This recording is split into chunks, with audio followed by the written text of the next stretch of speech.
What's up, Smoville? This is episode 1 of the Don't Be a Beardo podcast. My name is Brian Perez, aka Beardo, coined by Mr. Harloff himself, Christian Harloff. First off, I want to say thank you to Mark Ellis and Christian Harloff for letting me join the Schmoes family, for letting me do my own podcast on their network. For some reason, they're letting me do this. I have no idea why, but I want to say thank you to all of them. Christian, Mark, Copster, Cody, Ace, RB3, everyone at the Schmoes and Collider family, thank you for letting me do my own show. So what is this show? I, Brian Perez, am going to interview people of the Schmoes family, of the Collider family, of anybody that will let me sit down and talk to them. I love talking to people. I love asking them questions. I love hearing about the experiences they've gone through. I love all that. And this episode is no different. I talked to RB3, aka Robert Butler III, about his life. He's only 19. He's going to USC Film School. He's done more than any of us have ever done. He is incredible. We have a great conversation. We talk about movies. We talk about life. We talk about everything. Enjoy episode 1. Don't be a beardo. Go. Shut up and sit down.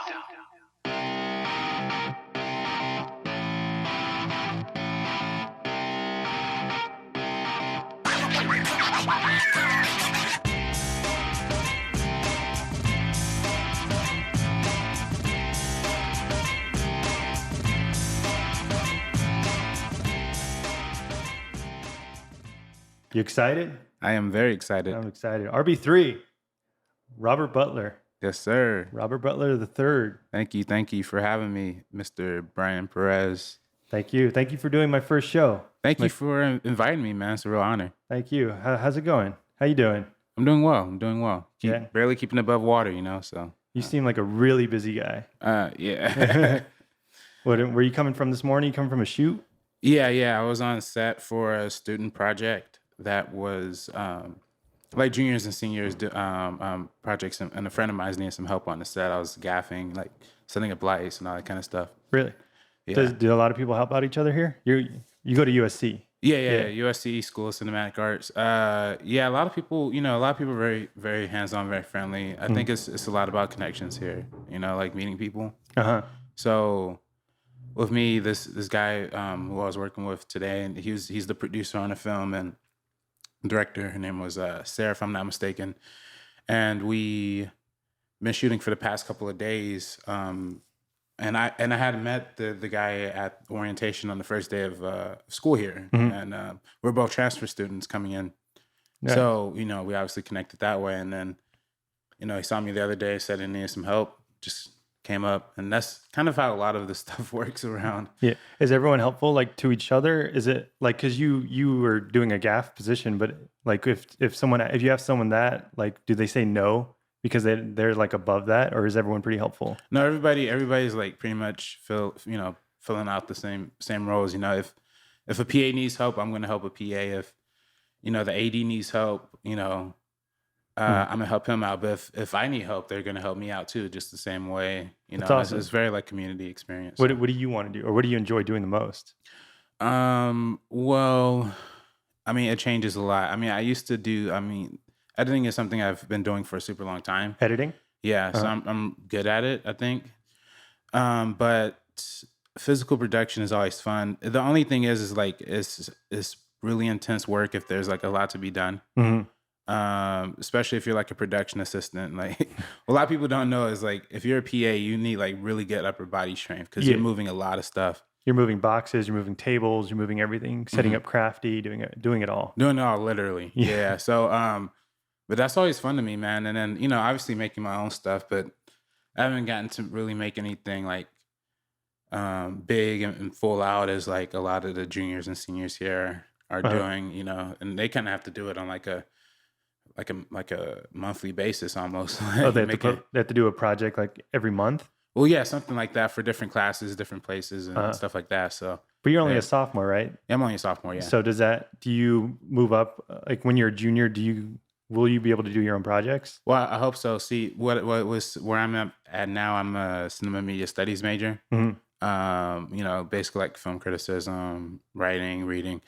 And I'm trying to move into production. I'm like reapplying for that. Oh, So. okay. So there's a difference between the production classes and just the cinema studies classes. Yeah, Okay. yeah. Cinema studies is really like watching movies, reading movies, like Okay. analyzing movies. And So then, like something like a future critic would take. yeah, a critic, but it's a lot of people come from different areas. Like some people become teachers, some people become agents, some people become high paying professors. I mean, it's a lot of different ranges. That's more of like the broad cinema. Okay. And some famous directors have come out of the cinema media space, like the guy who directed Dope and what was the film he did in the 90s? The Wood. He went to USC under cinema media. So did Bryan Singer. So Oh, really? yeah. So I mean, that's more of like the broad idea of cinema media studies, but then production is like you're solely focused on, either editing or producing or sound or directing or cinematography. So okay. So let's take a step back. okay, yeah, Let's go. I know you from the Schmoes. Yeah. When did you join the Schmoes No Show? I believe I joined in April. I remember the day I interviewed was the same day that Prince died. Funny enough, I remember that very clearly. What a weird coincidence. Yeah. So that was my first. That was the day you interviewed for the position or for the internship position. Yeah. See, because what had happened before was that they were looking for interns before, but I was still in high school, and they had just got Jake. So, but when they were looking for Jake, who was the previous intern, he before they got him, cops had informed me that they were looking into like finding a new intern, and I was like, yeah, sure, yeah, I'll be sending my resume and everything. But again, I'm still in high school. Yeah. You don't have that much experience, or did you do a lot of like production stuff in high school? I didn't do like mainly any production stuff in high school. Yeah. But how did you first hear about the position, the internship? Well, it was really what. So back in the day, this is we're talking 2015, guys, like late 2015, I think. And then what had happened? It wasn't even 2015. It was like that was just 2014. I feel like okay. It was close to. It was right before they went on hiatus for Phase 5. Okay, yeah. So, I had heard about it because I used to help them with like the archive podcast, like putting the super old podcast on their side channel. You helped them out? Yeah. I just did that in high school. Oh, yeah. Okay. How did you first like come in contact with them though? I would just send those podcasts to Christian, and then like via like Facebook Messenger, or email, or whatever. Christian or Christian Harloff. Oh, Harloff. You contacted him directly. Yeah, because I was like, it'd be a good idea if we start putting these old podcasts up on the side YouTube channel or something, Okay. Because they're putting them up anyway, but they were just like sound; they weren't video. Oh, okay. And I was like, maybe I could figure out a way to put a video on there. So then Christian posted on, the Schmoville Facebook group, looking for new interns. I messaged him, my resume, and Copster messaged me back saying they're looking for people, and I sent him my stuff. But, they ended up going with Jake. They didn't take you? No, but again, like, I'm totally cool with that because, again, I'm in high school. Yeah. So, like, it wasn't even like I was anticipating on getting a position anyway. And it was just kind of like, whatever. But so... That being said, I started going to CSUN, started just doing my own thing. They had just ended Phase 5. There was like a break or whatever. Then unfortunately, like Jake got sick, as you know, and then and he had to take off. So then they're looking for interns again. So again, like I just kind of like slid my name, into Copter's like messaging. Facebook again. Yeah, literally. And then, so you took the initiative. You were a fan first. Yeah, I was a super fan. Yeah, I've been a fan since like really like 2012, 2013, something like that. Okay, and then you took the initiative to like, hey, here's what I can provide for you. Like I can archive stuff, or here's what I can do for you. Yeah, like I could edit, I could do all that stuff, And again, I think going to college actually kind of helped me along those lines because like here I'm actually in school. I could. And especially since I'm in the Valley and they're in Burbank anyway. Oh, yeah. So, did you get credit for the internship? No. It wasn't like through the school or anything? It was just like a side Yeah, gig. yeah. Okay. So then I started. So yeah, then luckily, Christian Copster like messaged me saying, come in for an interview. We were at Barney's across the street. And then I came, and then like that was a super fandom moment. I was wearing a suit because I was like, I don't know what else to wear Yeah. to an Well, you're interview. supposed to like dress for the part. Yeah. Mhm. But I got there and I see like Mark and Josh and Ken and the Copster obviously I don't know. That was like a super like geek out moment because that was the first time I ever seen them like in person before. Oh yeah. So Like, did they all interview you together, or was it just it Copster? was just Copster who was interviewing me, but they were just there, hanging out. And he Uh, interviewed you at Barney's. yeah, So, literally like outside too. Like they uh-huh. were sitting in like one table, and then we're sitting like in the very next table over, just talking. So what did Copster like? How did he do that interview? Do you remember? I don't really remember that much. I mean, he was kind of just asking like, what do you do? Because I'm also at the time I was doing the CSUN Sports Network, like Okay. working there, so I had more experience at that point. Like, asking, what can I bring? What do you know? Do you have stuff like that? And I was just like, yeah. I don't know. I can't really remember like exactly what he asked. But obviously he knew that. And then he said that Christian had noticed me from doing those old podcasts for him. Oh, he doing the remembered video you. for him. Yeah. So, so then so I interviewed and I went home and then waited for like 5 days. And then the Tuesday after, I get a Facebook message from Copster saying, "Oh yeah, by the way, you should come in on Thursday." I'm like, "Oh really? Did I get it?" And then He never said officially like you are the new intern. yeah, I think that's what was implied, but I was just like, "Oh, I guess they're going like second round interviews." Or whatever. But I guess now looking back on it, it's like, yeah, I guess he did kind of me as the intern. So then I kind of show up. And then first time meeting like everybody, I was just super nervous. I can't even remember the exact day. I just know it was in April. So the first day was like, were they doing a show that night? Yeah, they're And doing a show that was your first day. First day, yeah. And first time me ever being in that studio before. So. And what did you do that first day? I was just trying to hang around. I kept asking Copster like, what should I do? Like, should I grab drinks? Or I guess I was just doing like typical intern stuff. And like reading the live chat, which I still do now. So yeah, like as an intern, you're still the intern, right? Or yeah, I'm technically, still like still you and intern. I are technically interns. Yeah. So what do you do like during the show now? Yeah. Now it's like reading live chat, helping them out with setting up, tearing down. Mm-hmm. Basically, I mean, we do the same stuff, but and now you're doing the behind the scenes videos now. So did you always do the behind the scenes stuff? Yeah, like I think the second week I was working there, Cops just handed me the camera and was like, "Yeah, just shoot whatever." And I was like, "Okay, cool." And then and eventually he just had me start edit because he was editing them still. I was just shooting them, but and he was like, "Yeah, you could start editing them now and putting them out." So that's what I was doing. And then, but obviously this semester of school has been really busy for me. So okay, you're taking the reins on that, and I appreciate that so much, man. No problem. Yeah, but yeah, people don't realize. Like I saw a comment because we just posted a behind the scenes video that showed like more of what goes on behind the scenes. Yeah, and the comments of like someone said that they didn't realize how much really goes on behind the scenes. Yeah, no, it's a process. I mean, it was definitely in my like first few weeks, I was a little shocked of like it was like these pre-production meetings and then obviously like mic checks, doing all this stuff that's like pretty efficient, but then. The funniest thing is that none of that stuff usually ends up happening until like 15 minutes before the show starts. Yeah. So it's like a miracle that the show happens at 7:00 each week.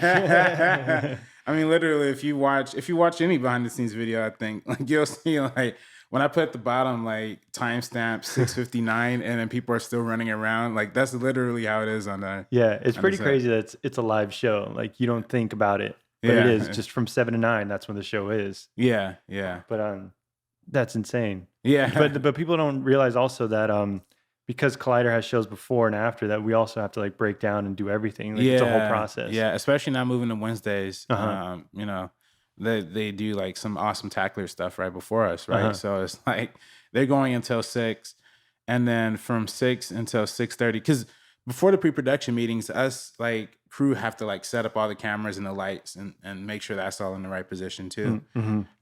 So before the pre-production meeting, we have to do that. So it's literally between 6 and 6:30. It's us like running to like try and set up and tear down, and then from like 6:30 on is like with the main crew, like when they show up and the Copster does the rundown and everything. But beforehand, we have to like move all the cameras to one side to get the Wanger table. And set up all the lighting for that. And well, with the couch is going to be a different setup too, I guess, right? Oh yeah, that's going to be a whole thing. I don't know how we're going to pull it off. Like we haven't even tried it. And we're going to go next Wednesday and just like test it out. Hopefully. Hopefully.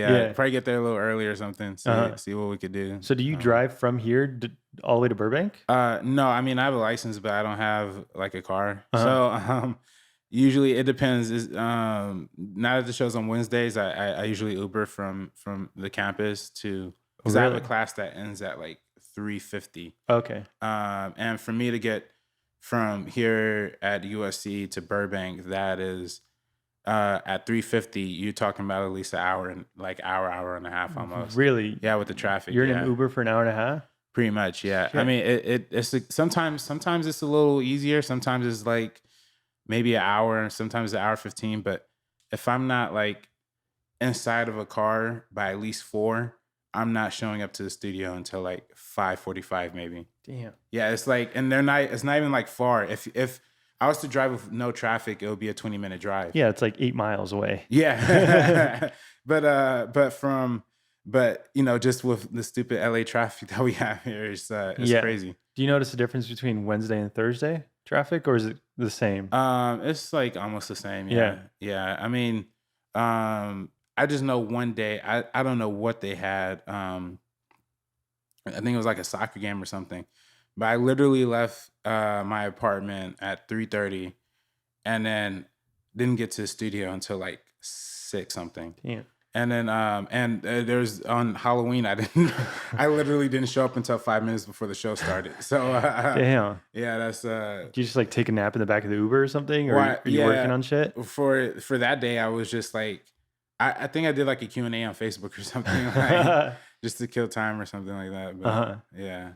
So I want to go all the way back. Yeah. To where you're from LA. So I'm from Compton. You're from Compton. Yep. Like deep Compton. I've never been to Compton. Straight out of Compton, baby. Really? Yeah. So damn, how's that growing up? I mean, I guess it's cool, man. I mean, you know, I don't know what's like the average standard for like growing up, but I feel like I still had like a pretty good like life, you know. Like, is it not like how it's depicted in the movies, where like it's dangerous to walk on the street? Well, no, it's not dangerous to like walk on the street. I mean, at max, there's gonna be. I mean, at night, no, you don't want to walk in the streets, you know, like, or like you don't want to walk in the streets wearing like, you know, a dumb color, like in the wrong neighborhood or something. Really, like, you really have to worry about that wearing. Like, oh yeah. That's a real concern. Yeah. Really, even like to this day. Yeah. Really. Yeah. I mean, you know, if you're in the area that I grew up in and you're wearing like a blue T-shirt or something, like you'd really have to like be careful. Like that wouldn't fly, you know. So. Were you like aware of that? Like you had to be cautious at night when you were young? Like you couldn't be outside or anything? Yeah, my mom was pretty good at. Well, my mom just really didn't let me go outside too much at all. Really, yeah. So she was very protective. You know, I grew up in like a single parent household, so it was really my mom and my grandma who was raising me for like early part of my life. Wow.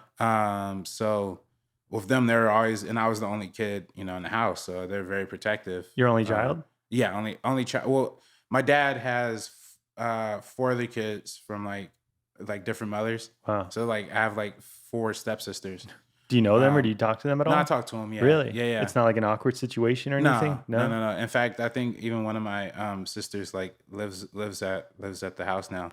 Because what my living situation was as a kid, like from like ages like 1, like, you know, from when I was born to like when I was like 12 or 13, like we lived in like this little apartment with just me and my mom and my grandma. a 2-bedroom, like, kind of thing. And then we ended up moving into my great grandmother's house when I was in middle school. Okay. So I lived there for like a lion's share of my middle school years and in that house it was me, my great grandmother, and my grandmother, and my mother, my aunts, my uncles. So it was like a big, me and my mom were like basically like living in the same room together. Oh, Like, wow. and like almost like a closet size kind of deal. Until how old? We moved out of there when I just started high school, so I was like 14 when I moved out. You were still living with like in the same room as your mom until you were 14 years old? Yeah. Wow. Yeah. And then we ended up being able to get our own house. So that's at that point my dad had started to get more involved. Okay, that's And what I was like gonna my ask. child, Like, yeah. were you still in contact with him? Like, Yeah, I in your mean, younger we were years? still we were still in contact when we were younger, yeah. And I used to go his house over weekends and stuff like that. Okay. But he so what ended up happening in high school is that my dad and my mom ended up like going like half on the house or whatever. Okay. It's still in their part of Compton, and then like it was really close to like downtown Compton. It's like a gated community kind of deal. So we ended up living in a house. So in that way, if ever his daughters needed a place to stay, they had a place to stay. And then for me, obviously, I had to have a room and everything. So, So they still live together now? Your parents? not technically. I mean, my dad he lives with his mother. Because his mother is like my grandmother, his mother is like 90 something years old, so she needs like some help and support. So he's been living there for the past few years, and then but my mother, my grandmother ended up moving back into our house. Okay. When I was in like a senior in high school too. So and so yeah, so and my house in Compton, there's my mother, my grandmother, me, and then like I said, my sister. So growing up, or was the relationship between your mom and your dad like always like, was it contentious, or like was she like, you don't want to talk to him, like don't see him because like he's not taking care of you or something like that? No. She was always like very good about like making sure I had like time with my dad, Yeah. I mean, I still didn't really get to like have like I still mostly was like around like a female presence for like a great majority of the time, but still it was like she wasn't like, no, you can't see your father. She never said anything like that, It wasn't like a contentious kind of thing, Every time she'll be mad at my dad or something like that, but then it's not gonna be like, no, you can't go over there, you can't do this and that. Okay, so she still let you have some contact with him. Yeah. It was always, it was always a very, and then whenever I needed something, I would go to my dad and ask or something like that. So Okay. And then the school, like public school, elementary school? so elementary school, I went to a private school, Christian school. Really? Yeah, super Christian school. Yeah. I went there I went to a certain place. I think it was First Christian Life Academy in Compton as well. And I went there from kindergarten to fourth grade. And then I went to a different Christian school for fifth grade for like, it's called like LA Adventist or something like that. But basically it was one of those kind of situations where like, again, my mom was trying to make sure I was like pretty safe. So she sent me like these private schools. Were they like far away schools, or were they in the area? They're still in Compton, but they're like in like different areas of Compton. So it was like my grandfather would have to take me to school every day as a little kid. So basically I went there, and then my mom we found this new school that hadn't even been opened yet, called Magnolia Science Academy for middle school. And they had opened in Gardena, which is pretty close to Compton. So my mom sent me there. That's like it's a public charter school, I should say. So we didn't have to pay. She didn't want to pay tuition anymore for a private school anymore too. So she was paying the bills for the private school elementary. Yeah, damn, yeah. It's got to be pricey. It was, yeah. That's why we're living in an apartment. And so yeah, I ended up going to Magnolia Science Academy, and at that time, like they were really pushing science towards me to do something in science, do something in engineering. Because like all throughout, I don't know if I've said this to you or not, but like when I was a kid, I always wanted to do like acting. I was like a big thing I always wanted to do. Okay. Because my grandmother used to just watch a bunch of like karate movies, kung fu movies, like all that kind of stuff. Yeah. You want to do kung fu movies? Yeah, I wanted like, or just action movies in general. Like I wanted to be like Tom Cruise. Like I wanted to be like Bruce Lee or like Jackie Chan or something like that. Like as a little kid, as like a. So you wanted to be in front of the camera? Yeah, exactly. So then, but the thing is, like, what a lot of people don't realize is that if you're going into it like as a kid actor, that's kind of like a lot of money that you have to invest, right? Because you have to pay because you have to pay to get in front of an agent first off, and then you have to pay to do all these classes and all that kind of stuff. It was just something that we couldn't afford as a little kid. Classes, headshots, everything. Everything, yeah. And that's super expensive stuff. We didn't have that kind of money. So you told your mom that you wanted to be an actor? Yeah, we went to a bunch of like auditions and stuff. Really? And everything. Yeah. You auditioned in front of like actual casting directors? Yeah, I think so. Yeah. Wow. I was really little, so I don't know, but yeah. So that was like a lot of my elementary school, but I think at that point we just kind of it was kind of tough to pay for all that stuff. Yeah. So I found like a new entrance in science and stuff because I guess I went on some field trip or something. And I was like, oh, I want to be an engineer now. And my parents were like, really? Oh, that's a great way to rope you in. You know? So that's better than being an actor. Yeah. So then they started sending me to Magnolia Science Academy, and then I got involved in a lot of different like science programs there, math and science. I'm really good at math, so that's why like. A lot of stuff I do like centered around math and then science and everything. Were you good at math like initially at elementary school? Yeah, elementary school I was really good at math. Yeah. And then they even put me when I was in fifth. That's why I had to change schools when I went to fourth to fifth grade because I was just too smart for like the math program there. Yeah, really. And then so when I went to this different school, they put me on like an upper level math course. Did they think you were like a prodigy or anything? Or that's what my parents had assumed. Yeah, like or my mom at least. Like they're like, oh yeah, you're probably like gonna be like a math whatever. That's So me saying engineering made sense. You know? Yeah. But still, I'm really into movies. At the same time. So when I ended up going to my middle school, I ended up becoming involved in like a bunch of math programs. I think there was one that was like the American Math and Science Association or something like that I was involved in. We did competitions.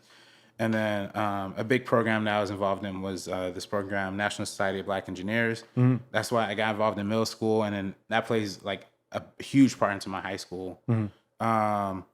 But so, yeah, and then we ended up going to all these competitions, winning stuff. And then, so in that respect, I was still like pretty heavy in the engineering side. But then it was really the turning point for me was when I saw the James Cameron Avatar. Really? Yeah. It changed your life? Yeah, for me at least, because that was for me, that was the moment that I listened or watched something that was like, wow, this is really computer-based, engineering-based, but at the same time, it's a story. It's kind of like, for me at the time, it was like the best of both worlds, So it lets you know that you can mix both. You can have this engineering background, but also mix it with a good story. Yeah, exactly. And then and then from that point on, I just started doing like a lot of research about like what this movie is about, like who, what's the director, what's the writer, and then that's eventually what started like planting the seeds for like me doing something in film. That was 2009? 2009. I saw it in 2010. Like I didn't see it like the opening weekends or whatever because they were just sold out. It came out like December 2009. So So I saw it in January. Like I saw it twice in IMAX. I saw it, a bunch of times on after. And how old were you at that point? I was. I think I was in 7th grade. So I was like probably like 12, 13, something like that. Yeah. So that's when you're like, okay, I want to go to school for film, or were you still going to go to school for engineering? Well, I knew engineering wasn't for me like anymore at that point. Like I just wasn't feeling it anymore. But like you said you were good at math, but were you enjoying the math? Like, or doing the work? I was okay with doing it only because like it got me like opportunities to like travel and like compete and stuff. But at the same time, I like at that point I just knew like, okay, because before that I was still going to the movies like semi regularly. just because I enjoy, watching movies or whatever. Would you go like with your mom or your grandma? I just go by myself. Oh, you go by yourself? Yeah, Oh, yeah, wow. yeah. So, especially in middle school, I just a lot of times, and my mom was totally cool with it because again, we're living like in a little closet together. So, for me to go out, she understood that I wanted to be outside and, Yeah. and watch movies. Uh-huh. But at that point, I was just like, yeah, I don't really want to do this engineering thing anymore. I kind of want to do movies, or I want to do something like art. You told your mom that? Yeah, I told my mom, What told did my she say? dad. Or what did they say? They were not too happy about that, honestly. Yeah. Yeah. And this is again from a 13-year-old. So like you don't know shit. Like, yeah. And then even if I talked to my mom today, she was like, "Yeah, we just thought it was a phase, like we thought it would just pass over." Uh-huh. For a lot of people, it is like they get into it and they're like, "No, this isn't what I thought it would be," and they move on to some other something job. else. Yeah. So that's why. And then so what ended up happening is they sent me to this school, California Academy of Math and Science, CAMS, and this is like some super pristine, high level math and science school that like Was it tough?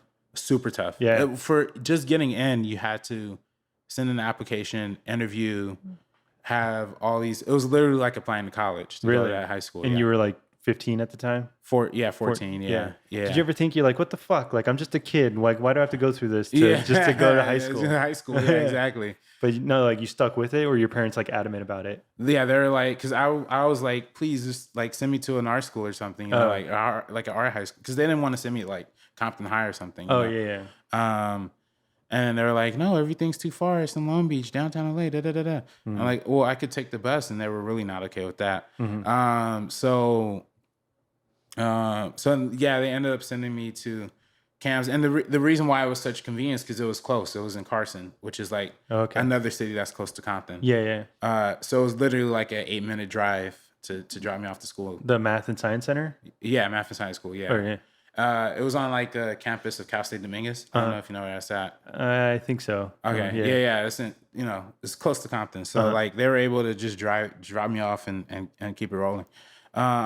Was it, but like your day to day, was it like longer school days than a normal school? Well, you don't know like a normal public school day. Yeah, I don't know what a normal public school day is. Yeah. So like I know for us, we started at like 8:30 a.m. and then ended at like 4. But it was a totally different system than like any other school. Like we didn't have bells. Oh, we didn't have like first period, second period, stuff like that? No, the way our periods worked out is that we'll spend 2 hours in one class and then 2 hours in another class and then and then lunch and then another 2 hours in somewhere else and then so it was like it sounded like a military school. Like it was but it was a very like free spirited kind of environment too. Okay. It was like literally. I mean, I can't compare it to anything other than like a college campus because it was like because it was like a very pristine like kind of deal, but everybody had like this big fun joyous like attitude to them too. Okay. So when I went to CAMS, again, this is I'm really into movies at this point, but I'm just going there. Only person I knew was one person from my middle school, but I ended up like catching on to it pretty quick. The school, at least. And in 9th grade, we're just like super big nerds about everything. Yeah. So, I would sit at lunch with my friends and play like Pac-Man or whatever, you know, just because that's all we knew how to do. So you had that one close friend that would help you out, like, or you could talk movies with? No, nobody there knew movies. Oh, really? Nobody. Yeah. I was the only movie guy, except for one person who was an upperclassman who was a junior when I was a freshman and a senior when I was a sophomore. And we didn't even end up connecting until his senior year. And with him, I actually ended up making a couple of films with him. And he's at NYU right now, and now he has like some really big job at like Paramount or something like that. So, but he was the only movie person there at the when I was there. But again, we're in separate classes, so it didn't really compute too much. So everybody else everybody else was really doing like math and science and stuff. So were like you connecting with other people, or did you feel like you were different than them because you were into other things? Well, I always felt like I was different from people, but it was just really being able to connect with like I don't know. I guess I was able to connect with people who were able, who I don't know, who were able to make the best out of like a situation. You know, like my friend Mike he was from middle school. So my friend Mike from middle school, we were just naturally friends because we're both from Compton, and we're both, you know, from doing all this other stuff. And then my buddy Miles, I guess we met because there's not a lot of black people at that school, right? So Oh, it was all white school, the math and science? it was a lot of like Asian Americans, a lot of Hispanics, and then like a small percentage of black and white people. Oh, wow. So it was like so it was me. So the two other black guys in my because the way our school, we didn't have like normal classes. It wasn't like you went to a math class. No, our school worked where we traveled in like these things called cohorts. So it was like, okay. So yeah, we went to, so literally every class that we had in a particular day throughout any week, we're with the same group of people. Oh, okay. So you learned to like the person, like you learned to hang out with these people? Well, yeah, like everybody in your cohort were just people that you were with every single day. Oh, okay. No matter what. So then, so for me, you know, my friend Kyler, my friend Miles, we were the only two. Like the three of us were like the only three black kids in our cohort. And then Mike brought another friend, his friend, a white guy named Aaron Galay. I don't mean to bring, like, I hate when people are going to listen to this and they're going to be like, oh, RB3 is racist. Yeah. Like, I get it, okay? But that's just, you know, that's the way, when you're a kid, that's the only way. But also, like, you can't help that you grew up in a black neighborhood. Like, you're going to have black friends. It's not like you chose to have black friends. It's that's where you're used to. Yeah, exactly. Yeah. So, and that's how I ended up connecting with people. And then, like I said, when I was in middle school, I was doing this program, National Society of Black Engineers. And I ended up joining that program in high school as well, because I just like being in that program so much.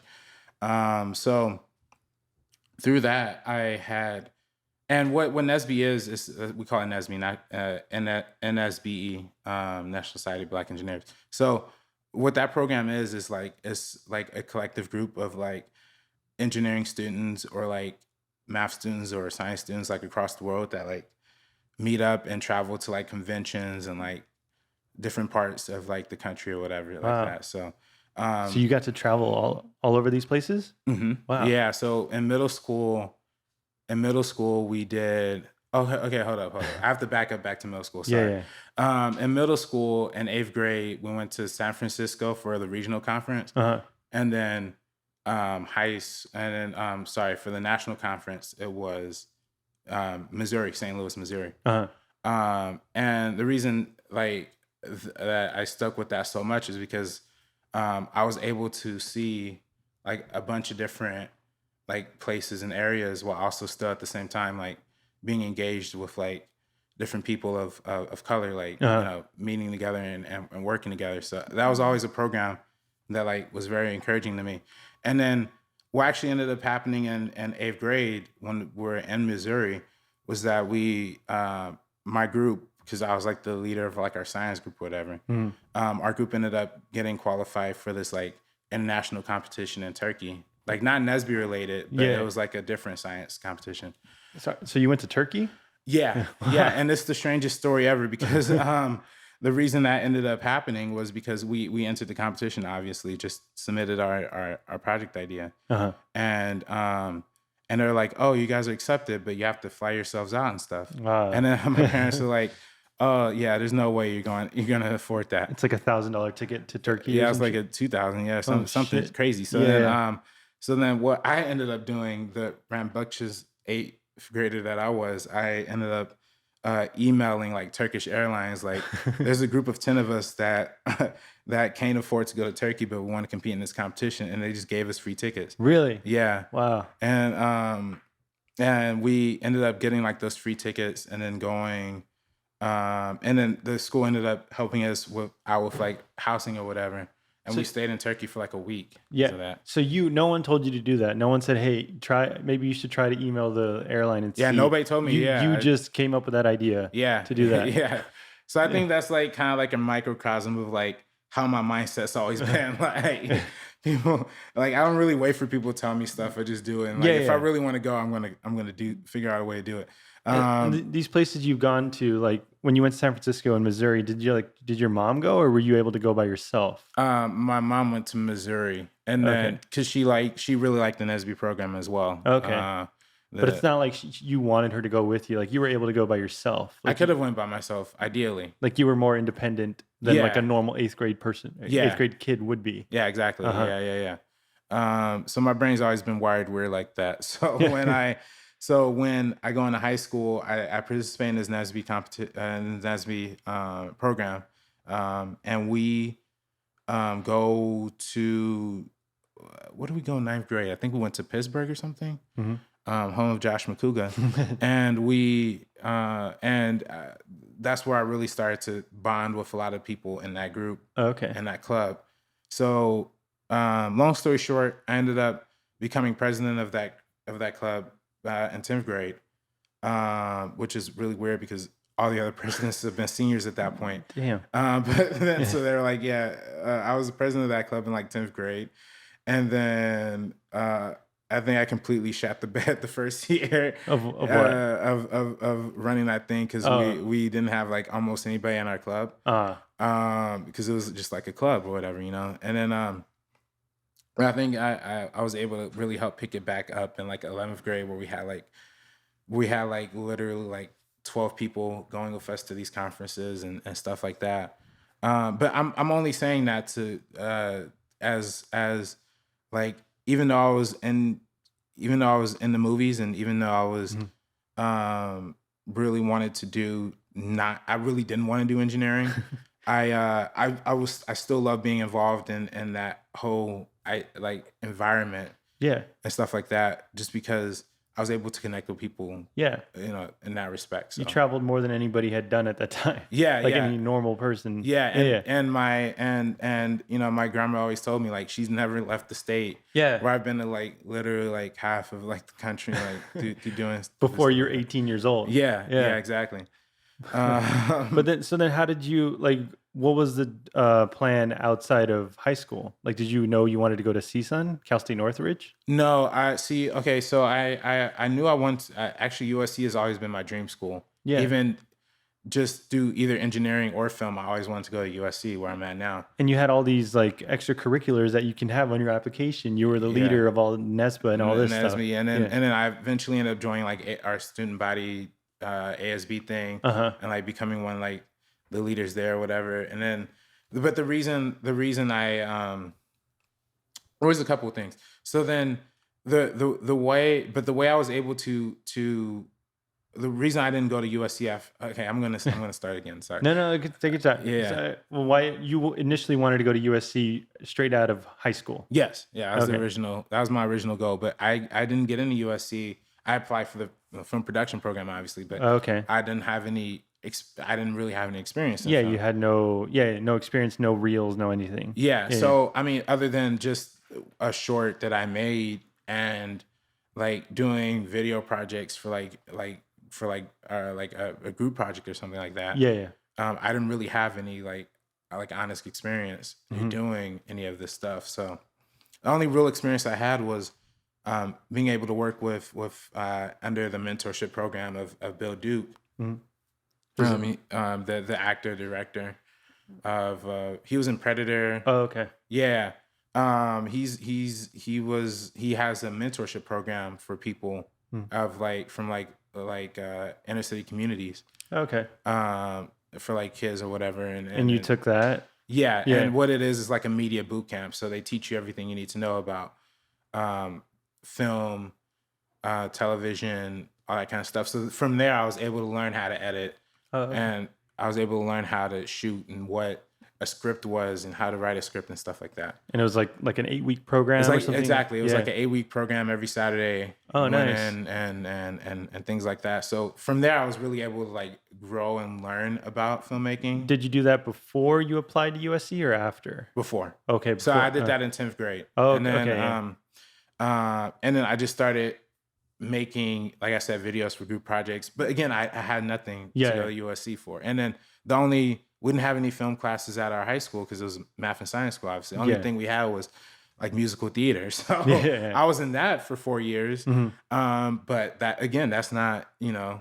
So in applying, and also our high school was really tough. Okay, so like our high school, we literally every night we stayed up until like 1 a.m. doing homework. That was the norm at our high school. Yeah, every day, So 1 a.m., wake up at 7 a.m. to go to yeah, school by 8. exactly, Wow. exactly. Yeah. So my GPA wise, I had like a 3.5 or something like that, which is a like a really good GPA, but Yeah. like that's not. I don't think that was high enough to get into like a USC like prestige like. Really? But isn't it better that it's from like a private math and science school than as opposed to some public school? That's what I figured too. But You thought? I guess not. Yeah, I guess not. The only other film school that let me in, okay, well, I got let into Emerson College in Boston. Oh, okay. And then I got into NYU, but that was like a super long wait list process. Uh-huh. And I didn't get into that until like the summer before school started. Like a few days before I was supposed to go to class at CSUN. Oh, okay. So you were already committed to CSUN? Yeah, I was already committed. Uh-huh. Literally. So it was like, okay, I can't go out to New York anyway. And plus I just like LA. Yeah. Have you been to New York? I've never been to New York. That's the one place I've never been. But do you want to go there? Oh yeah. Yeah. I've always wanted to go there. And I think if my plan works, I don't know how it's gonna work out now, because so many things have changed. But in high school, I always thought it would be cool to go to USC for like undergrad, and then like NYU for like graduate school or whatever. Yeah. Like, because I know Spike Lee teaches the film program there. And, oh, you want to take a class with him? Yeah. I'm like the biggest. If you look at my Blu-ray collection, I have like 5 Spike Lee movies there. So even Chirac from last year. Yeah, I have that on my Amazon account.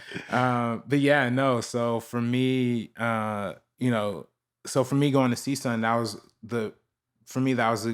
was the place of going to somewhere that's close, that it's, I can still go home, but like far enough to where like I'm not gonna be living at home or stuff like that. So you lived out there? I lived out there. Okay. Yeah, I lived in like the student housing out there, and went there for a year. And I still love it to this day, man. Like that was a great. For me at least, like being a freshman there and meeting a lot of the people who I got to meet, and things like that. And I love that environment and the community that they kind of had set up there at CSUN. Yeah, it's super chill out there. Super chill. Yeah. Super chill. So then how come, did you know you always wanted to go back to USC or apply? I know I wanted to transfer back to USC, yeah. Because for only the main reason because of that was because most of the professors there at CSUN were really cool. There's just one professor that said something that was like pretty discouraging. I was like, like they said something like, okay, realistically, guys, none of you guys are gonna make it. I'm like, well, what the fuck? What's the point of me going here? Yeah. So, I remember those teachers. Yeah. So I'm like, I'm not gonna fucking. I love the people here and everything, but I'm gonna go somewhere where if people care just as much as I care. No knock against CSUN, because I think they do have a great like film program. It's just those one or two teachers that are like one or two teachers that say like the wrong thing, and it was like, oh, you're not gonna go anywhere. You're gonna be like being a waiter forever until I'm like, oh man, so I went so I tried to I ended up applying to transfer here and everything. So yeah, that's so by that time you did have like more stuff in your portfolio that you could apply to USC? Yeah, I had a couple more shorts. I was able to I had the CSUN Sports Network that I worked at. See, for that I was what that program was basically like just we went to basketball games, baseball games, soccer games, and filmed, the game like they do on ESPN or whatever. Yeah. And that was basically like our that was like our job or whatever. And then sometimes we would pre-tape stuff and stuff like that. So do they have like newscasters like in front of the camera, like, okay, now here we're at the game? Yeah, field reporters. Yeah, post game stuff. Yeah, they start adding that like later on. Okay. Did you ever want to get back in front of the camera? Oh no. See, for me at this point, the acting thing has been gone completely. Really? Yeah, I don't really want to do any of that anymore. I'd much rather be somewhere calling the shots or like directing or something to that effect. So, but you don't see like yourself directing yourself? I don't know. I can't. I don't think I can do that, man. See, I always have great amount of admiration whenever I see a director or something like M. Night Shyamalan just like pop up in front of the camera Yeah. or like Spike Lee or something. So Just do a cameo in one of your own films. yeah, I don't know, man. It's pretty intense for me. So I feel like that's too much of a control freak where you have to be the director and the actor. It's like yeah, let other people do their jobs yeah, and you do your one job well. yeah. Yeah. Well, even like Ben Affleck, dude. Like I legit don't know how somebody could star in their own movie and Yeah. write it and direct it. Uh-huh. And my mind could barely focus on, getting a shot right. Yeah, it's like how does he know? Well, I guess he has a good team, but like how does he know? Like, okay, how long was that take? What can be changed and everything? and, like all and the my logistics performance behind it. inflecting. Yeah, It's yeah. like I have nothing but great admiration for that kind of stuff, man. But Uh-huh. for me, I'd rather just focus. I don't even know. See, for me, going to USC now, I've done so much other things that I'm not really sure exactly what I want to do. Because right now I'm at Trojan Vision, where it's like the USC TV station or whatever, Uh-huh. and we're doing live broadcast TV, and like that's super interesting and fun to me. Like That's all of a fun. sudden. And That's then, intense. yeah, Yeah. yeah, and it's kind of like what we do on the Schmoes, but Yeah. like on actual TV. No offense to Schmoes. No, it's Mr. Schmoes. We're on YouTube though, so it's a little different. But we so and doing that is very interesting.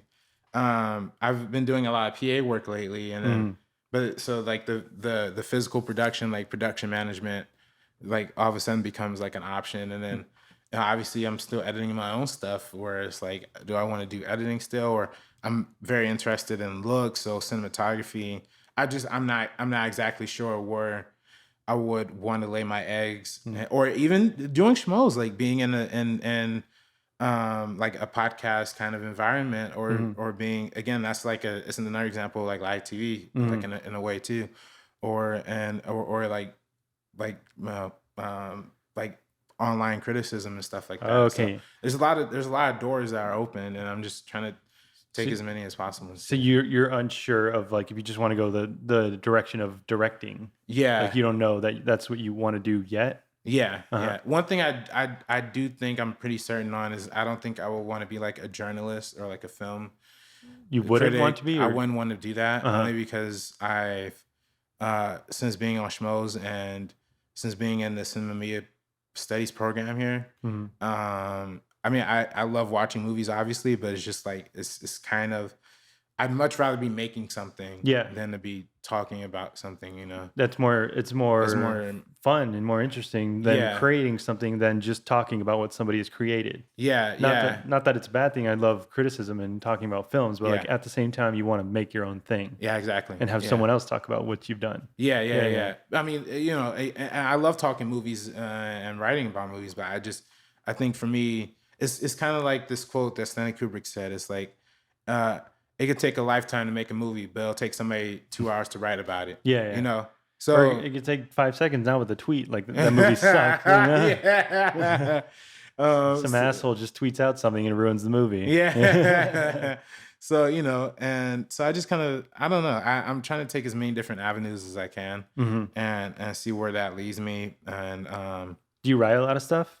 all right, see, that's the one thing that I'm not good at is writing. It's like screenwriting. Like I've always had these like weird, crazy like story ideas, but it's super hard for me to like actually draft that into something that like Yeah. I would want to write or want to see. So That's tough. Like yeah, someone who's a good writer, that's like very rare. yeah, That like yeah. I don't understand how their brain can just create something on the page and just make it come to life. Yeah. It's Like I was just watching Django the other day, and then Django Unchained? Django Unchained, Uh-huh. yeah.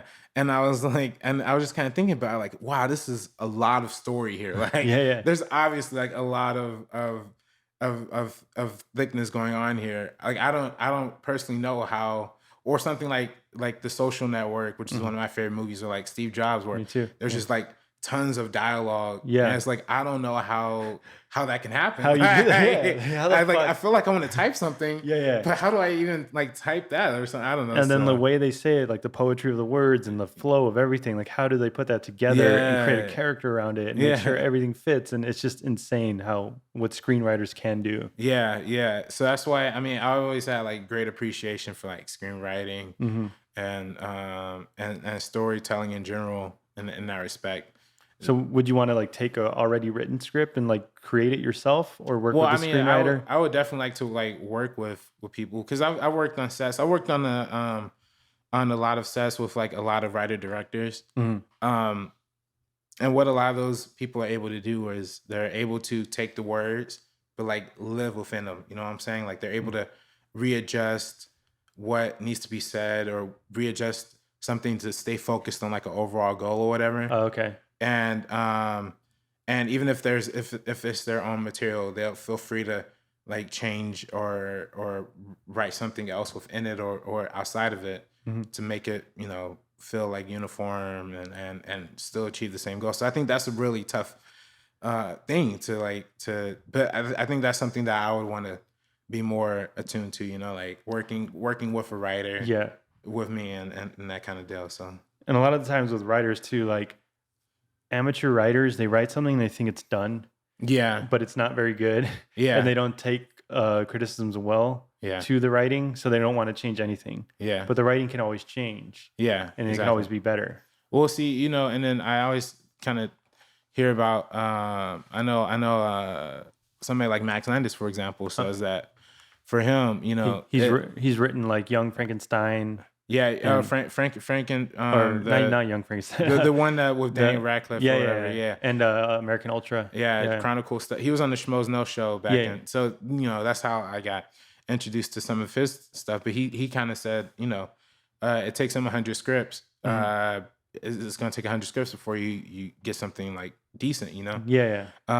And for me, it's like, if I get past one script, I'm lucky, you know. I start writing like one page and I'm like, fuck, I can't even get to the 5th page before I'm like, this is bullshit. Exactly. So it's like, you know, getting past that hurdle is always like something tough. But I think, well, at least for me, and if I start taking my own advice, that would be great. But I think, like they say in BoJack Horseman, you know, if you do it, it gets easier every day. But the hardest part is doing it every day.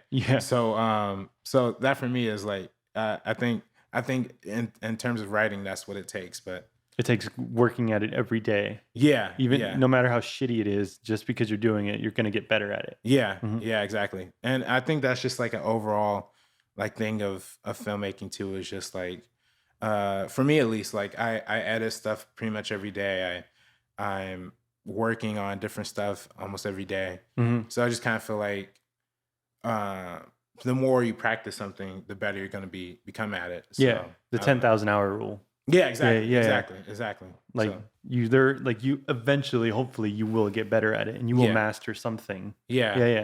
So I don't know exactly what my goal is, and in terms of getting into this industry, or you know, I just know like overall, I think there's a lot of potential for like great new artists to like make their way into Hollywood, not just as like writers and directors, but as just like there's every avenue. Every avenue. So I think there could be a real pursuit in that. Do you ever get anxious? Every day. You ever get anxiety? Every day. Yeah. Because you're only 19, but like you still have so much life to live. But you feel like, am I doing enough each day? Exactly. Am I making the best out of everything? Can I do more today? You feel that? Every day, man. And I kind of think about it every day too. Like, what's the chances, you know, because you know, there's a lot of people here who are trying to get into the industry, who are working towards it. And I'm not even in like the right major to do that yet, you know? So it's like, for me, it's like every day I'm just kind of thinking like, man, am I doing enough? I mean, how much more can I be doing? My schedule's already pretty filled, but I want to add this on and add this on, but I want to like kill myself either. So it's kind of like one of those deals of like, you just kind of have to like have faith and like, or like keep working towards something, and then like kind of reason with whether or not it's going to happen or not. So, because you're also comparing yourself to another person. You're like, this guy's so much better at me than better at doing that than I am. But it's like, okay, like he's been working at it like every day, and he's also older. But you still have time to go. But also like you well, I don't know about you, but I like tear myself down. Like, okay, I didn't do shit today. and if I'm sitting down somewhere, I'm like, I can't just sit here. I have to go out and do something. Yeah. Like create something. Yeah. Yeah. So, and then for me, that's especially how I feel sometimes if I'm just like, I don't know, like I kind of, for me, like my Mondays and Tuesdays, for example, I have class till 10. I have class 10 in the morning, and a lot of times I don't get back until like 10 at night. But then like there's always like a gap in between where it's like there's like a 2-hour gap, and it's like, okay, I could do this, and I'm trying to fill out as much of that possible. But if I can't fill that out with something, then I'm just like, I don't know. But at the same time, it's like I want to take a nap too. And it's like, I don't know, So like you should still be able to have some fun in between. Yeah. Enjoying whatever it is you're doing. Yeah. Do you like, what do you do for fun? What I do for fun? I mean, now just, mostly weekends are those days. So like, they usually have like a lot of parties going on around here, man. Sometimes I'll just walk around. Sometimes I'll just walk if there's like a sun, the sun is just out. Sometimes I'll just walk around this area. Sometimes I'll go to like, see movies, obviously, go to movies or something. But even like beyond that, just, I don't know, man, just trying to like listen to music. I'm a big hip hop guy. So that's a lot of fun. But I don't really, since I've come to USC, I haven't really had the opportunity to like really get out there and like really get to mingle with people yet. Why do you think that is? I think, partially is because I live like a mile away from campus, like, as you know. Oh, is it a mile? This is a mile away from the USC campus. But like this center that you're living in right now is pretty much USC students, right? Yeah, pretty much. Yeah, yeah. And I've connected with quite a few people, but it's also like my schedule too is like it kind of takes away a lot of time for me to like really go out there. And it's like, hey, you want to go to this thing? I'm like, oh, man, I gotta book this guest for my See You at USC show or whatever. Okay. Or something to that extent. But I don't know. I think that's definitely like my goal of like 2017 is like to make new connections with people anyway. So do you have a buddy here? You can just be like, hey, let's go see this movie. Yeah. Oh, you have a couple buddies I have here? a couple buddies like that. Yeah. Oh, okay, yeah. But also I'm just such an introvert that I just sometimes I just go by myself or something like. See, I thought that was like, no offense to you, but I thought that was the weirdest thing for me. But like before I did that, I didn't want to go by myself. But when I did it, I was like, this is fine. Yeah. Like I enjoy it. I saw The Master by myself. Oh, really? The Paul Thomas Anderson thing? Yeah, because I knew nobody wanted to see it. Yeah. So I was just like, fuck it. I'm just going to go by myself. I'm going to watch it. And I enjoyed it. Yeah. And there's nothing wrong with that. Yeah. See, for me, and then like I said, since from middle school, for me going to movies by myself all the time, my mom's, or not with my mom's, I would go by myself like when I was a little kid. So for me going by myself to the movies or something, is something I've just become like totally accustomed to. Yeah, you're used to it. You've done that forever. Yeah. So, like last night, for example, I was just like chilling here on my couch and I was like, kind of want to see Split. So I just went to the theater right here in like downtown LA and do you have one close by or no? Yeah, it's one. It's like a mile and a half away, like nice. Like the one right in the middle of downtown, like the Regal Theater or whatever. You just went and saw it? I just went and saw it, and yeah. Was it any good? Story. I'm divided on it, man. I'm Really? split, no pun intended. Good one. How long did it take you to write that? Thank you. Next Schmoes roast is Split. Really? I haven't seen it yet, so I don't know anything about it yet. Oh, okay. Yeah. I'll probably watch it either tomorrow or Tuesday. Yeah, it's definitely a movie that like going. There's a lot of potential for spoilers in that movie. So, is there any other good movies out that you would recommend today? That I would recommend. I mean, I haven't seen Hidden Figures. I guess I should see that, but I heard it was pretty good. I haven't seen that either. Yeah. I can't. I mean, I don't know. I saw Fences, and that movie is really. I mean, that's kind of like an extreme version of what I went through as like a kid or whatever. Really? Yeah. Fences with Kevin Costner? The one with Denzel and Hidden Figures with Kevin Costner. Yeah, Hidden Figures with Kevin. Yeah. The one Fences, Denzel and Viola Davis or whatever. Where he's like he's kind of an egomaniac, right? Where like he has like a bunch of kids with different women or like different wives or something? Yeah, yeah, Okay, and like I said, my dad's a good dad, but there are times where he gets a little, like traditional kind of black parent deal, and it just becomes like real assholey. And then same thing with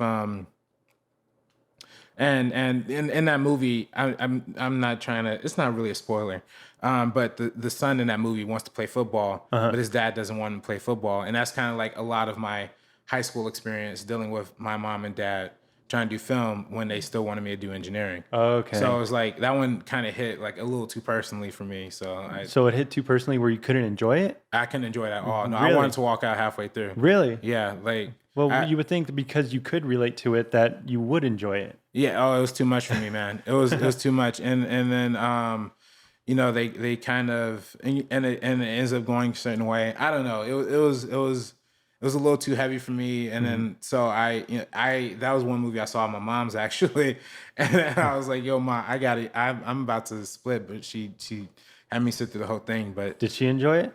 yeah, she enjoyed it. I think she found. And I think part of it was also too because we saw it in Carson, like I said, next to Compton. So there's like a lot of older African American women and men there, and the whole time there's like, whenever Denzel was like shit talking his son, yeah, I'm like, oh no, you're killing me. But did they approach the content with like seriousness, or was there some humor in the movie? No, it's like almost no humor, and I couldn't laugh at it at least. So it's just like, okay, this guy's a dickhead dad, and just accept it. Like, well, this is what we're showing. He starts off as like a charismatic dude, like he's like, yeah, just like a shit talking, like old drunk, Okay. And then like his son comes into the picture or his wife, and then he just goes like full on like fuck you, Yeah.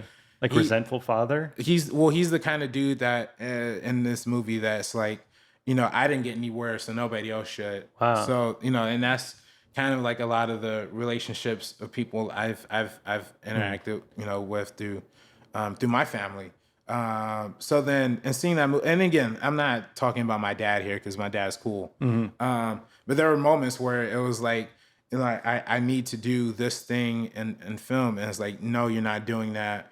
You're doing this because I'm telling you this is it. And I'm like, that for me as a teenager, obviously it sounds pretty like, like spoiled or millennial or whatever. But Yeah. that's the kind of stuff that could affect you personally because it's another obstacle that I'm dealing with too. So Well, it's like that teacher at C Center where it's like, you're not going to go anywhere. It's like, Exactly. be more like helpful than, not degrading, but a different word that like just brings you down. yeah.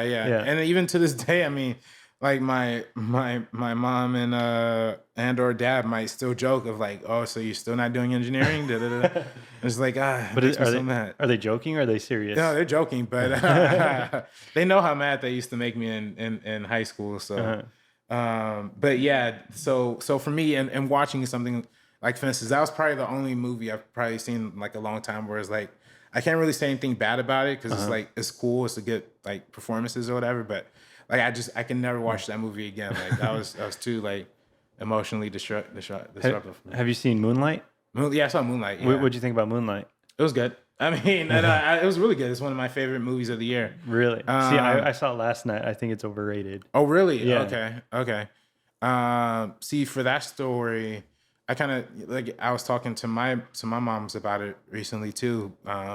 She didn't see it, but a coworker of her did, and she said, for me having that experience with fences is what somebody else had with Moonlight. Because the crackhead mom is can't raise her own son, and there's no father in the photo. Or father in the picture. Yeah. So for me, like I might have a harder time connecting with that movie because like I feel like my mom was a pretty cool mom and stuff like that.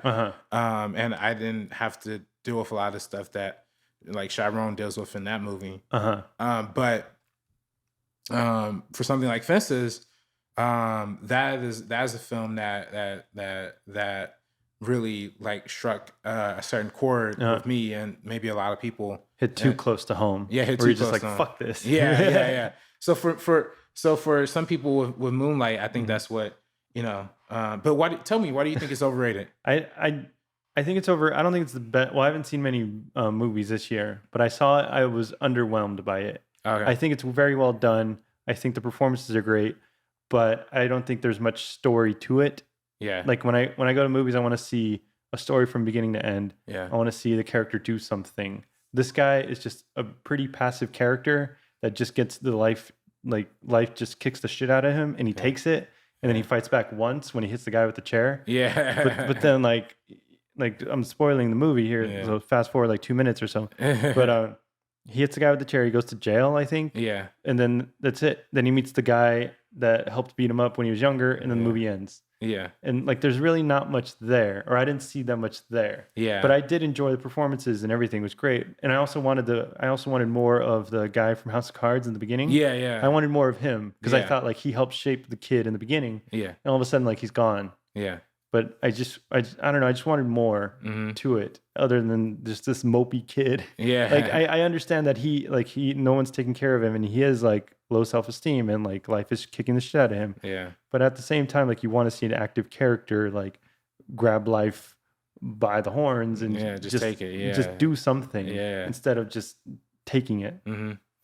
But that's my issue with that. But it was shot well, beautiful, and everything. Yeah. No, it's like I feel like that's a lot of the same stuff with I had problems with Boyhood for. Okay, yeah. I initially saw it. A lot of people are comparing the two. Yeah. For me, I think I enjoy Moonlight a little more than I enjoy Boyhood, or a lot more, I should say, because in terms of Boyhood, it's like, I guess it's just, for me, it's just a movie about life, and then I think Moonlight is more of a film that deals with a lot of stuff that a lot of kids where I'm from deal with, like masculinity, like taking male influence from like like how in the last section he becomes like the character that what's his name, Marshall like Ali or whatever. Oh, he like, does become that guy. Yeah, like with the grill and everything. Yeah, the grill and the cap. Yeah, it's like, for me, like I think that's such a fascinating story about like masculinity. Okay. Like the importance of male role models, and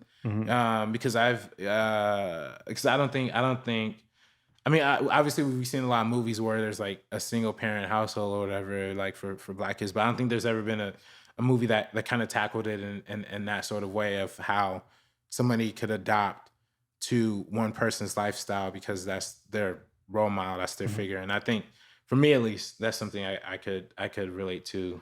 I get that movie. But also, like, the guy left him when he was 6 years old, maybe 7 years old, and I didn't understand why. Like, I understood why, but I didn't like it. Right. Like, because like when he's a kid, he's like, "Does my mom do drugs?" And he's like, "Yeah." And he's like, "Do you sell drugs?" And he's like, "Yeah." And then he just like gets the main guy, Marsha. Yeah, How do you say it? I don't know. How to say Marsha Sala. Yeah. But he's like, yeah. And then he gets down on himself, but then he just lets the kid go. Yeah. But I feel like he shouldn't have let the kid go, like, because the whole before that, leading up to that part, he's actively wanting to take care of this kid who he sees has a crackhead mother. Yeah. And then all of a sudden he lets him go. Like, why does he let him go? Yeah. Like, I guess it's like the guilt or whatever. Like, I don't know, but I guess I don't know. Yeah, you make a good point there. I think for that character at least, he understood. I guess they had that scene before where he actually sells to his mother and he didn't realize, but then like he sees the kid's mother like actually smoking stuff, and he's like, what the hell are you doing? So I think that's why that ended up happening like that. But the same time, that character ended up like dying, right? Like that's what my girlfriend said. Like they did mention a funeral like briefly, but they didn't really like get into like what happened to him. Yeah. So I think if he was still around for like the other two phases of the kid's life, he would have had like a much stronger impact on him in that respect. Yeah. And I think that's why he would turn into him at the end of the film. Yeah. Because he was in his life longer, and that's who he grew up and came to be. Right. I don't know. I enjoy the performance. I feel like it was a good try. It's a good try. No, but a lot of people like it. I just didn't. think that it was amazing. Right. No, I think it was really good. I enjoyed it a lot. Pretty important Do you piece think? of film. Sorry, do you think like the themes are as important today? I feel like it was like if it came out 10 years ago, it would have been like more important. Well, I But feel like if it was like pre Brokeback Mountain, this movie would have been the Brokeback Mountain of like film, you know, like a gay black man growing up in a troubled neighborhood. Yeah. But now well, I don't know how it is. Like, is that still an issue today? It's definitely still an issue. Yeah, Yeah? I think it's definitely still an issue. Okay. I mean, I'm not, you know, I haven't had to deal with that stuff personally, you know, Uh-huh. but I know for, I mean, just me, I'm not gay, but I'm very feminine, like the way I talk and like the way I, you know. Why do you say that? Just my voice is like very, I mean, like, and just the way I like, you know, move hands or whatever. But that's because I was raised, But know, you were by raised by women. Yeah. So, but even for me, it's like, you know, people are, you know, say, you know, have said things where I'm not gonna get mad or whatever. Like, I mean, I'm obviously gonna say something back to them. So but were you made like, fun of for like being like a little softer than? yeah, really? yeah, I think that's what it is. Yeah, Really? yeah. So, and that was back in like, that elementary, middle school kind of deal. So Late like, 90s, early 2000s. yeah, like 2000s, like late pushing into like late 2000s. Yeah, Oh, okay, So yeah. it's still, I think it's still a prominent issue in like Uh-huh. in these communities, you know. And especially something like South Miami where Moonlight takes place. Uh-huh. But even in somewhere, you know, in like Compton or Inglewood maybe. I think it's definitely more accepted now than it was like 20 years ago, obviously. Yeah. But it's still like and even we see it in the hip hop music, right? Where we still see rappers using the you know, like the cigarette word and What's the cigarette word? Fag? You can't say fag. I don't want to say it, you know. But you still see people like you know, using that kind of language and communicating like this kind of perpetuating like a sense of like homophobia in a way, you know. Yeah. So I don't know. I think something like Moonlight kind of sheds a little light onto that. No pun intended. No pun. Yeah. So. But yeah, it does bring up that issue. So it is like still an issue today. Yeah. Of the masculinity. So. Yeah. And I think even the deal of fatherhood. That's why I think I'm able to connect to something like Moonlight. And even, you know, like Luke Cage. I know a lot of people like have a little criticism towards, you know, Luke Cage or whatever. That's also a movie that deals in like fatherhood too, which I think is also like that. I think that's a huge part of like the African American community and stuff like that. So so I don't know. I feel like I'm able to connect with those pieces more because I dealt with something because I grew up in a single parent household through a lot of my life. So. Sorry, but one of the scenes where I was just like, really? In Moonlight? Where, another spoiler, because they meet at the end, the guy who jerked him off earlier. I know what you're gonna say. What are you gonna say? What you're gonna say. You're gonna be like, you say it. No, what do you think I'm gonna say? I think you're gonna be like when he was like, I've never been touched since like that day. No, I thought that scene was fine. That was in the apartment. And later on. Okay. But when he's like, this song reminds me of you. Or something. And then so he gets up there at the diner. He gets up, plays from the jukebox, and it just says, "Hello, stranger." It's like, really? It's on the nose, huh? Yeah. It was too on the nose. Like, it's been a long time since I've seen you. Like, come on.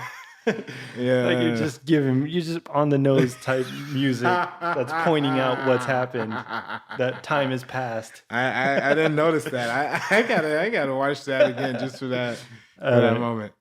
I was like, really? But, yeah. Oh, see, okay. I thought you were gonna mention that scene of him talking about because for a lot of my friends who were like not really big movie guys, but they still watch movies. You know, they watch Moonlight and they're like, well, I don't get how. Okay, this is gonna sound ignorant. This isn't me saying it. This is other people. Yeah.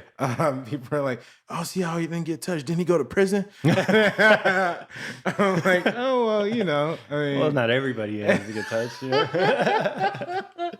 So, but yeah. And But do you think my first question or thought was, did he not try women, or did he do? Was it a choice that he didn't want to be touched by anybody? Yeah, I don't know. I mean, I'd assumed he didn't. I think throughout his whole life, he knew like what he was, you know, like Yeah. even in the very first chapter of that movie, he like the homie tells him like, it's Yeah. like, am I gay? And he's like, yeah, you are, or something like that. And then Who tells the drug dealer guy, Oh. Marshall Ali.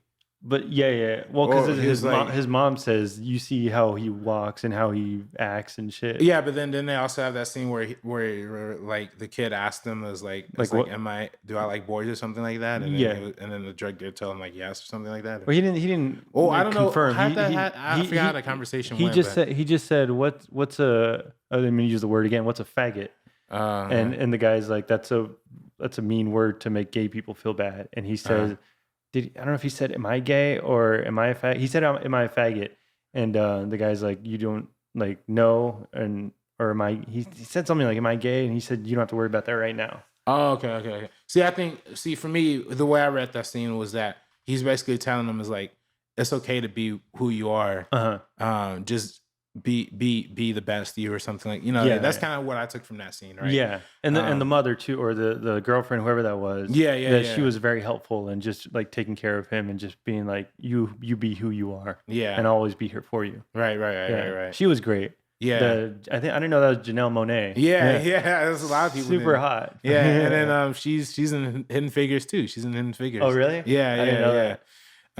But yeah, I mean, just in terms of, and I think that's what's really cool about, you know, I mean, obviously they had that whole Oscar So White controversy last year, but I think as a result, we got some like really great, or at least some important tales of stuff like Moonlight. Do you think that's why there's so many like, I think that's quote unquote black movies well, out I think now? that's why they're getting such a big push now. Oh really? I think that's definitely one. I think some, you know, studios like independent studios like A24 or Lionsgate saw a great opportunity to push these movies forward and promote them and be able to make them big staples in like Oscar season conversation. So see, but doesn't that make someone say like, oh, you're only pushing these because of what we did last year? Well, like I feel like that's good though. Like I feel like that's a great result of the change. It's still a good thing. Yeah, yeah. Because I mean, I was one of the guys who's you know, calling out Oscar So White, who was, you know, kind of campaigning for more inclusion. Because when you see a movie like Straight Outta Compton get the PGA nomination, screenwriting nomination, SAG nomination, like literally every other place is nominating it except for the Academy. That doesn't seem right to me. Or when you see a movie like Creed. We literally pop into Blu-ray and it's one of the cheapest Blu-rays you'll ever see. What do you mean cheapest Blu-ray? Like the Blu-ray menu itself is something I could have made on my computer. Oh really? Yeah, so it was clear to me, it's like Warner Brothers really didn't care about this movie. Oh really? Yeah. But it did so well. It did made well. Like $200 million. It made a bunch of money. Yeah. I know. And then when I pop in this Blu-ray, the packaging is nice, but then when I put it in, there's like no behind the scenes. There's like no featurettes. Yeah. And I'm like, man, what is this? You know? So do they show? They don't show like how they created that fight in one shot. No, they didn't. I think they had like a 4-minute like featurette for like the whole movie or something like that. So you think it's the studios that chose not to push those movies? I think Universal tried to Straight Outta Compton, and it just didn't work. But I think all the other movies like Creed or Beast of No Nation from last year just wasn't getting the push they needed. You know, same thing the year before when Only Selma got nominated, and then that's also a problem too. Is like they're only going to nominate films about slavery or films about like oppression or like The Help, you know, like white guilt type movies. Yeah. And I guess it's still kind of the case with Moonlight and Fences, but at least with those movies, it's like through like the story, like African American storytellers who are able to convey like these like real like true stories that they've been like sitting on like their entire lives or whatever. So okay, that makes sense. So why do you hate white people? RB3. Here we go. Yeah, you know, it's comments like that keeps me away from the YouTube comment section. Are you still going through all the comments and Oh everything? no, I don't read any comments for anything, at least anything that I'm involved in whatsoever now. I figure it's just best to stay away. Yeah. Like, you do whatever you want to do. You put out whatever you want to put out. Let people talk about whatever they want to talk about. Yeah. Zootopia, whatever. Or La La Land. La La Land. Did you see that? Yeah. I saw you got comments because you said there's not a lot of black people. Yeah. Hey, look, it was a joke, honestly, guys. Yeah. And then Spider-Man, but that one was even like race related. That was just like fucking fanboys being stupid or whatever. What was the Spider-Man one? Well, I just said the trailer was okay. It wasn't great. And all I see is this fucking kid, the fucking black kid. I'm like, whoa, what up, man? I thought it was okay. All right, don't kill me, So, but I don't know. But it's always kind of odd to me to like read comments like that, especially for me growing up in Compton, like my whole life. Whereas like I talk to friends and people and we jokingly make fun of each other, but it's never something as like foul or as nasty as something. And then even if it's like that, it's like, okay, we can handle it man to man, face to face or whatever. Yeah. It's like hearing these comments, I don't know. It's kind of unusual to me, man. It doesn't make sense. But it doesn't. But it's also some guy with like 2 followers in Turkey or whatever, or some weird place. It's just like you don't know where he's from. You don't know what he's doing. Yeah. And he's just saying he's typing out these words that are just like "fuck you." Yeah. And it's like I moved on, but I also haven't been attacked personally. Yeah, but you were attacked personally with like the Zootopia thing. Yeah, Zootopia, Spider-Man, and then the La La Land. I mean, La La Land wasn't really. I didn't get any bad comments on that, really. I don't think, but it was just it raised the conversation. Which if something raises a conversation, I'm totally okay with that. That's great, honestly. But yeah, the Zootopia thing was out of control. Did you see SNL last night? Yeah, the one with Leslie Jones. The Hidden Figure Update. Yeah, that was a great bit. But also they talked about La La Land. There was a sketch about La La Land. Oh, really? Okay, I didn't see that one. No, where they take a guy to jail because, or he's in like a holding cell because he said La La Land was just fine. And they're like, "What's wrong with you?" And he's like, also. Or it was Aziz Ansari like saying it. He's like, it's a movie about jazz and there's no black people in it. So they're saying the same thing you were saying. Yeah. So there's people on your side. Yeah. I mean, there is John Legend, and they're like, what about the couple on the bridge? There's one specific part. Yeah. No, I mean, I definitely look. I'm not taking any jabs at the movie because it's not like a person of color. I think it's totally fine, but I just. It was a joke. That's literally all it was. Like, I love La La Land. I've talked about I've seen that movie 3 times. Like, damn, I love it from the bottom of my heart. It's like I don't.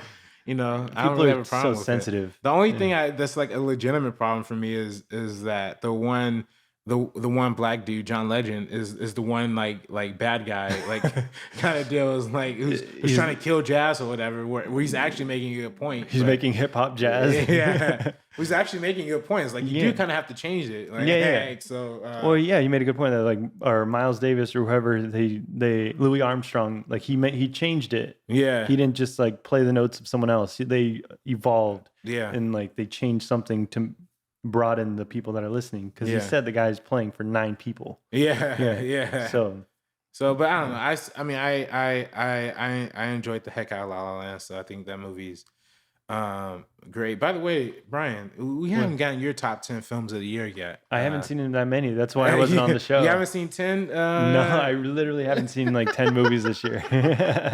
What's like your favorite though? Like of 2016? Moonlight. No, I was underwhelmed by Moonlight. I was underwhelmed by La La Land. But Suicide Squad? No. I thought Rogue One was fine.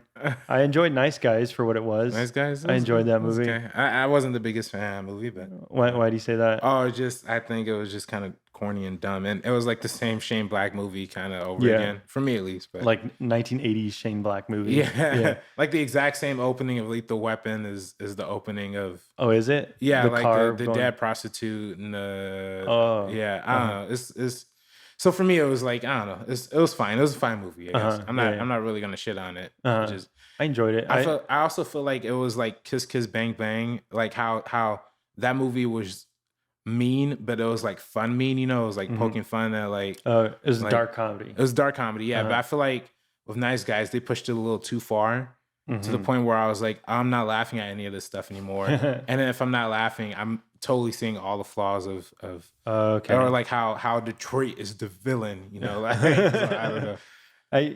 Yeah, and I can see that also. Like Russell Crowe and Ryan Gosling are like in two separate movies because Ryan Gosling is like this like bumbling character that's just like physical comedy, and Russell Crowe is just this serious guy. Like I understand they're supposed to play off each other, but it's also like just completely different. Yeah, but I enjoyed it. Yeah, it was a fine movie. I haven't seen that many other things. I don't know. What do you think? La La Land's gonna win all the awards? Oh, I know for a fact. Yeah. Scott Mance came on my show. See you at USC, which airs every Monday, guys. Where do they find it? I don't know. Oh, TrojanVision.com. Oh, okay. I'm senior producer it airs every night, but I'm senior producer on Mondays, so especially watch Mondays. So you can watch the stream at TrojanVision.com. Yeah, the stream at Trojan. I don't know if it plays on like national TV. I don't think it does. Well, there's the internet now. Yeah, there's the internet. So on my show, Scott Mance said that he believed La La Land was going to win Best Picture. This was back in November. He called it back in November. I'm sticking to it now. Ever since I saw it, I 100% agree. It's going to win Best Picture, everything, you know. Because it's jerking off everyone in Hollywood. It is, and it's my second favorite movie of the year. But I don't think. I don't think Arrival's winning Best Picture, and I think it's your second favorite movie. Yeah, La La Land. What's your first favorite movie? Arrival. Oh, Arrival is your first. Wow, you think that's the best movie of last year? Oh yeah, for me, yeah, hands down, yeah. Well, it's close between that and La La Land, but I still say, Arrival for me was like a perfect movie for me. So yeah, I got to see that one too. Yeah, now that might end up on your best. Okay, I don't know, but I don't know, like. That's the thing, because I only go to the theater for like these big blockbuster movies like Batman v Superman. Like, I enjoyed Civil War. I like that one. The last independent movie or like smaller movie I enjoyed was Ex Machina. Oh really? I enjoyed the hell out of that movie. Okay. Yeah. Okay. That's a good one. Yeah. Mm-hmm. But yeah, I don't know, man. I mean, I feel like there's definitely like a lot of potential as being like in terms of like diversity and like Hollywood culture as being a lot different. So even though there's movies like La La Land where it's getting this like diversity backlash to it, that I feel like that can only happen in the landscape where we're getting movies like Moonlight, Fences. We're gonna get a Black Panther movie, stuff like that, where there's a lot of really great conditions that would equal out to that kind of outcome. See, because even with me in film school, most of the people who I work with, in fact, I think almost every director I've worked with in the past couple semesters have been women directors. Oh, nice. And people, or either that, or also people of color, stuff like that. So it's been, so I think that the landscape's definitely opening itself up for a lot of that. It's potential. changing. Yeah. I think that's honestly where I want to see myself in a few years. Hopefully, I want to. Not in a few years, obviously, but like over time, I think eventually, long-term goal, I like to like open my like own like production company or something like that that can produce like independent film from like different voices, like Asian Americans, Hispanic Americans, African Americans, and from women, and just from young people in general, like young students coming out of USC or like NY, or even places like CSUN or like everywhere really. Because I think the best part of a lot of what Hollywood has to offer isn't even here yet. So I think that's what. See, like for example, like for Atlanta, the show we both love. One of the writers on the writing staff is like 18. And I remember Donald Glover saying in an interview, like he doesn't even watch TV; he just watches everything on YouTube. Yeah. So I was like, yeah, exactly. So I feel like that's where the future's headed for like the film industry, and I don't know. I kind of want to be a part of that. So yeah, I'm sure you will be. Yeah, thank you, man. Appreciate that. We'll both be. We'll both be. Exactly. and we could both still be doing podcasts. Yeah. too. Oh, dude, I love doing podcasts. Yeah. What's the title of this show, by the way? I don't know. I got to think of a title. All right. I don't even know like what it'll be. Yeah. Or is this? We should think of a title like right now, like on camera. I have no idea. I have no idea. I was thinking. I don't know, because I don't want it to be like a Beardo thing, like specific to me. The Beardo Show. Yeah, or like There's always time for a title. or like conversations with or something. Conversations with. Yeah, that's Yeah. cool. Yeah, that's good.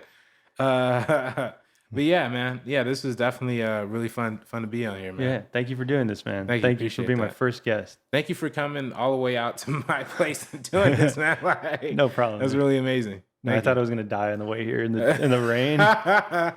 Guys, if you don't know right now, it's literally raining cats and dogs out there. It's pouring out there. I thought I was gonna spin out and die. So what's next for you? What's next? Yeah. What What do you got going on? What have I got going on? I've been like I said, I work for Trojan Vision. So we're starting our new season of See You at USC in a couple of weeks. Mm-hmm. So I'm very excited and very nervous for that. My first year as senior producer. Yeah. So this is great. Hopefully I should have a new short of some variety coming out soon. Mm-hmm. Hopefully, and yeah, I'm just we're gonna do some more stuff with Schmoes. That I think will be announced soon. So just keep in contact with you. Yeah, your Twitter, RB3 Schmoes, Instagram RB3 Schmoes. Mm-hmm. Yeah. And no more telling the fans to suck your dick. Yeah, no more. Hey guys, I want to apologize too for that tweet. I don't really want to apologize for it. There's some. Yeah. You can suck my dick all you want. All right, but yeah, totally. Thank you for thanks for having me, man. Yeah, thank you. All right, thank you, RB3. All right, you're Beardo Schmoes, right? Schmoes Beardo. Okay, yeah, right, there we go. Follow me on that. We'll have new episodes. Maybe we'll have you back on again. Hey, that'd be great, man. I'd love to be back on. Thank you. All right, thank you. All right. Let's get out of here. All right.